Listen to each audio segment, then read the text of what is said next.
بسم اللہ الرحمن الرحیم۔ یہ کتاب مناقب سلطانی تصنیف لطیف سلطان العاشقین حضرت شیخ سلطان حامد رحمۃ اللہ علیہ نے لکھی ہوئی ہے۔ اس میں انہوں نے یہ واقعہ لکھا ہے کہ حضرت سلطان باہو سرکار اپنے مرشد عبدالرحمن شاہ دہلوی سے کیسے دست بیعت ہوئے اور فیض حاصل کیا۔ منقول ہے کہ جب حضرت سلطان العارفین قصرہ دہلی کی طرف جا رہے تھے تو آپ کے خلیفہ سلطان حمید بھی آپ کے ہمراہ تھے کہ اچانک ایک مجذوب مست اور لاابالی آپ کے پیچھے سے آیا اور اس نے ایک لکڑی سلطان حمید کی پشت پر ماری، جس سے سلطان حمید بے ہوش ہو کر گر پڑے۔ وہ مست دوسری لکڑی مارنا چاہتا تھا کہ حضرت سلطان العارفین نے اس کا ہاتھ پکڑ لیا اور فرمایا، صاحب ہم درویش اہل سہو اور اہل سنت و جماعت ہیں، بس کر۔ وہ مست باز آیا اور چلا گیا۔ حضرت سلطان العارفین قصرہ نے توجہ کر کے سلطان حمید کو حالت سکر سے سہو میں لا کر روانہ ہوتے وقت فرمایا کہ اے حمید، اگر ہمیں خبر نہ ہوتی اور وہ مست دوسری لکڑی مار بیٹھتا تو ہم بھی تمہیں مستی سے ہوش میں نہ لا سکتے۔ حضرت سلطان العارفین حق کی تلاش میں ففروا الی اللہ کے مطابق دہلی کے آس پاس پہنچے۔ ادھر سے سید السادات حضرت پیر سید عبدالرحمن شاہ دہلوی قصرہ نے ایک درویش کو بھیجا کہ فلاں رستے اس شکل و صورت کا ایک درویش آ رہا ہے، اسے فوراً ہمارے پاس لاؤ۔ حضرت سلطان العارفین اس بدرکا کی رہنمائی سے حاضر خدمت ہوئے۔ حضرت سید السادات پیر صاحب آپ کا ہاتھ پکڑ کر خلوت میں لے گئے۔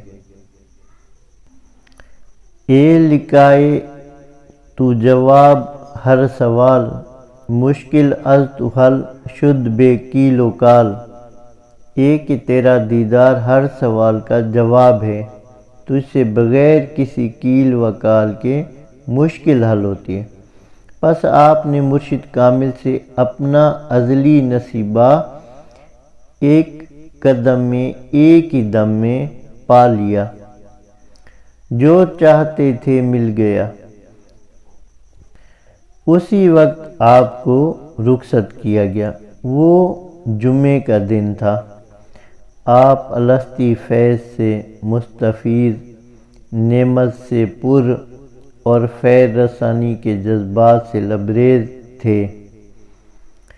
دہلی کی بازاروں میں گشت کرنے لگے اور ہر خاص و عام پر توجہ کرنے لگے۔ جس خاص اثر ہوا اور خلق خدا عام فیض حاصل کرنے لگی اور خلقت کا اس قدر انبوہ ہو گیا کہ رستے بند ہو گئے، شہر میں غل سا مچ گیا۔ درویشوں نے یہ ماجرا حضرت سید السادات پیر صاحب کی خدمت میں عرض کیا کہ ایک ولی اللہ دہلی کے بازاروں میں پھرتا ہے اور خلق خدا کو عام توجہ سے جذبات الہی میں لایا ہے۔ آپ نے فرمایا کہ جا کر دریافت کرو کہ کون ہے اور کہاں کا رہنے والا ہے اور کس خاندان اور سلسلہ سے تعلق رکھتا ہے۔ درویشوں نے جا کر دیکھتے ہی پہچان لیا اور آ کر عرض کیا کہ وہی درویش ہے جسے آپ نے آج تلقین فرمایا تھا۔ آپ سن کر ملول ہوئے اور فرمایا، اس درویش کو فوراً یہاں لاؤ۔ جب سلطان العارفین پیر صاحب کی خدمت میں لائے گئے تو پیر صاحب نے جھڑک کر فرمایا کہ اے درویش، ہم نے تجھے یہ خاص نعمت عنایت کی اور تو نے عام کر دی۔ عرض کیا، سیدی، جب بڑھیا عورت روٹی پکانے کا توا بازار سے خریدتی ہے تو اسے بجا کر دیکھتی ہے کہ کیسا کام دے گا، آیا درست ہے یا نہیں۔ جب ایک لڑکا لکڑی کی کمان خریدتا ہے تو اسے کھینچ کر دیکھتا ہے کہ اس میں لچک کافی ہے یا نہیں۔ سو میں نے جو آپ نے نعمت عظمیٰ حاصل کی، میں بھی اس کی آزمائش کرتا تھا کہ مجھے آپ سے کس قدر نعمت عطا ہوئی اور اس کی ماہیت کیا ہے۔ پس جس طرح حضرت سید المرسلین احمد مجتبیٰ محمد مصطفیٰ صلی اللہ علیہ وسلم کہ حضور سے مجھے حکم ہوا تھا کہ خلق خدا کی ہمت کر، اسی طرح آپ نے بھی حکم دیا تھا کہ اسے آزماؤ اور فیض عام کرو، انشاءاللہ قیامت تک یہ نعمت ترقی پر ہوگی۔ آپ نے اپنے مرشد کامل پیر عبد الرحمن شاہ سے اس وقت اور تازہ مہربانی اور بے اندازہ ارشاد حاصل کیا اور رخصت پائی۔ بادشاہ اورنگزیب سے ملاقات اور کتاب اورنگ شاہی کی تالیف، چونکہ فیض رسانی کے جذبات غایت تھے، اس لیے آپ پھر بازار آئے۔ اس وقت جمعے کا وقت تھا۔ اورنگزیب بادشاہ ارکان دولت سمیت نماز ادا کرنے میں مشغول تھا۔ اس مسجد میں اس قدر بھیڑ تھی کہ تل دھرنے کی جگہ نہ تھی، اس لیے حضرت سلطان العارفین قدسرہ سب سے پیچھے جہاں جوتیاں رکھتے ہیں کھڑے ہوئے، اور جب آپ نے توجہ کی تو تمام مسجد میں شور اور وجد ہو گیا، یہاں تک کہ صرف 3 آدمی یعنی اورنگزیب بادشاہ، قاضی اور کوتوال جذبے کی تاثیر اور نگاہ کے اثر سے غیر مؤثر اور غیر محجوب رہے۔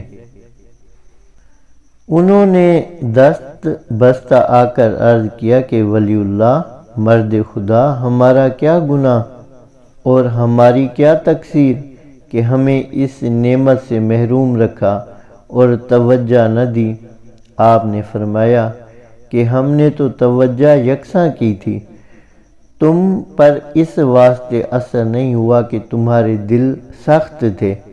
انہوں نے پھر دست بستہ ہو کر فیض کے لیے التجا کی تو آپ نے فرمایا کہ اس کے لیے یہ شرائط ہیں کہ تم اور تمہاری اولاد ہماری اولاد اور پس مانداؤں کے لیے دنیاوی مال و متاع کی مروت نہ کریں اور ہمارے مکان پر نہ آئیں، تاکہ تمہارے دنیاوی اموال کے سبب ہمارے عیال اور اولاد میں دنیاوی جھگڑے اور فساد نہ بڑھ جائیں اور گمراہ نہ ہو جائیں۔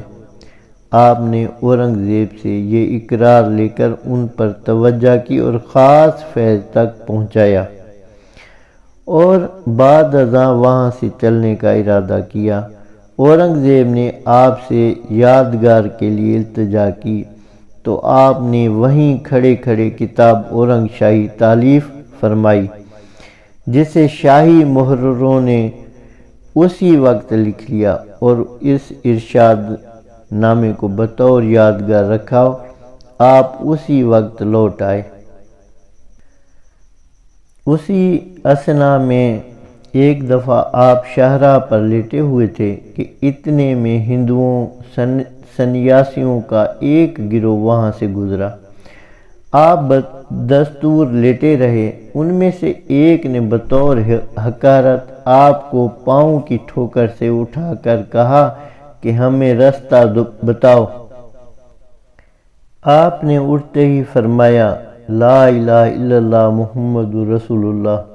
وہ سنیاسیوں کا سارا گروہ کلمہ طیبہ کی ایک ضرب اور آپ کی نظر مبارک کے جذبے سے مشرف با اسلام ہوا اور اولیاء اللہ کا ایک گروہ بن گیا، اور یہ مشہور ہو گیا کہ وہ سب کے سب ابدال ہو گئے، اور ان کی حالت اس مصرے گم قبر گم جثائے گم نام و نشاں کے مطابق ہو گئی، جو حضرت فیض طالبان حق کے احوال میں فرماتے ہیں، اور یہ بھی مناقب بہت مشہور ہیں، اپنے بزرگوں کی زبانی سینہ بسینہ سنتے آئے ہیں، واللہ عالم بالصواب۔ ان حالات سے 30 سال پہلے بھی آپ اللہ تعالیٰ جل شانہ کے حکم، حضرت محمد رسول اللہ صلی اللہ علیہ وسلم کے ارشاد اور حضرت پیر دستگیر غوث اعظم قدسرا العزیز کی اجازت اور سرفرازی سے ہزارہا طالب اللہ کو فیض پہنچاتے رہے، اور آپ کی تصنیفات سے یہ بات پایہ تحقیق کو پہنچ چکی ہے کہ آپ فرماتے ہیں کہ میں 30 سال مرشد کی تلاش میں پھرتا رہا اور کئی سال طالب اللہ کی طلب میں بسر ہوئے۔ اس کا مطلب یہ ہے کہ 30 سال بعد مجھے کامل مرشد ملا، اور اب مدت ہو گئی ہے کہ میں سچے طالب کی تلاش میں ہوں، یعنی جیسا صدق طلب کا حق ہے میں نے نہیں پایا، اور یہ ظاہر ہے کہ طلب حق کی صدق کی کوئی حد نہیں۔ حضرت موسیٰ علیہ السلام کی ذات الہی کے عشق میں نہایت کامل تھے، چنانچہ ذات کے حق کے انوار تجلیات کی شمع پر پروانے کی طرح جلے، بلکہ سمندر کے کیڑے کی طرح عین انوار کی آگ میں رہے، لیکن پھر بھی آپ کو حکم ہوا کہ کسی باطنی عالم کو اپنا استاد بنائیں، اور مجمع البحرین میں حق کی رہبری اور ہدایت کے بموجب حضرت خضر علیہ السلام کی خدمت میں آ کر شاگرد بنے اور حصول علم سے مشرف ہوئے، اور 3 روز حضرت خضر علیہ السلام کی خدمت میں رہے اور ان کے ساتھ رہے، اور آخرکار جب خضر علیہ السلام نے دیکھا کہ حضرت موسیٰ علیہ السلام علوم باطنی کے فیضان حاصل کرنے کی استعداد اور قابلیت نہیں، تو ان سے جدائی اختیار کی۔ چنانچہ یہ سارا قصہ سورہ کاف میں لکھا ہوا ہے۔ یہی وجہ ہے کہ حضرت سلطان العارفین قدسرا فرماتے ہیں کہ مجھے کئی سال سچا طالب نہیں ملا۔ وآخر دعوانا الحمدللہ رب العالمین۔ اللہ تعالی ہمیں حضرت سلطان باہو کے سلسلے سے فیض یاب ہونے کی توفیق عطا فرمائے، اور مرشد کے راستے پہ استقامت نصیب عطا فرمائے، اور فقر محمدی کی منزلیں آسان فرمائے۔ صلی اللہ تعالی علی حبیبہ محمد وآلہ وسلم۔